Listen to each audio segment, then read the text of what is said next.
Well, we knew going into this weekend that Sony was looking at an estimated $33 million in the United States. When it's all said and done, in a couple of days we will have official numbers, but right now the reports are stating 39 to 41 million is the expectation.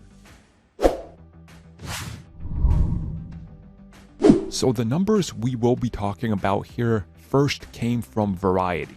They were the first one to post what they believe is going to be the domestic box office opening for the opening weekend of Morbius, coming in at 39.1. Now, some are saying it could be as high as upwards of 41, maybe even a possible 44 to 45, we don't know. But again, to get the finalized numbers when Sony confirms them, we probably have to wait till Monday or at some point Tuesday, more than likely.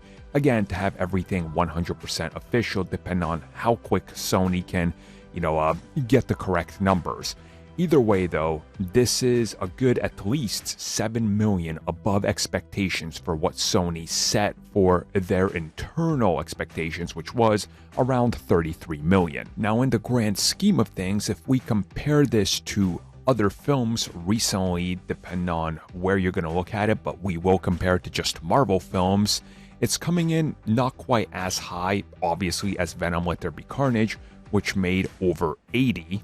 We're not coming in even close to Black Widow, which again was 80, Shang-Chi 75, Eternal 71, and Spider-Man, there was never a chance because that had an opening of 260.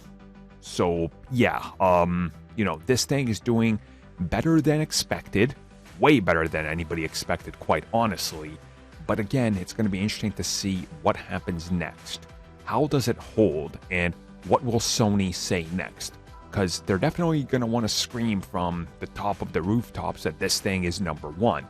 But with Sonic coming, chances are it's not remaining there for long, and there's a very real chance that this thing could see a significant drop-off right into the second weekend. Again, we will talk about that in due time.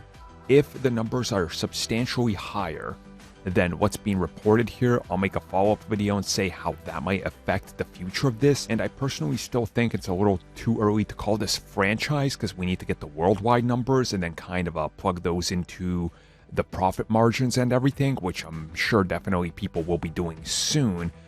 But one way or another, this thing is doing way better than expected, but expectations were rather low. So you have to kind of look at it through two different lenses.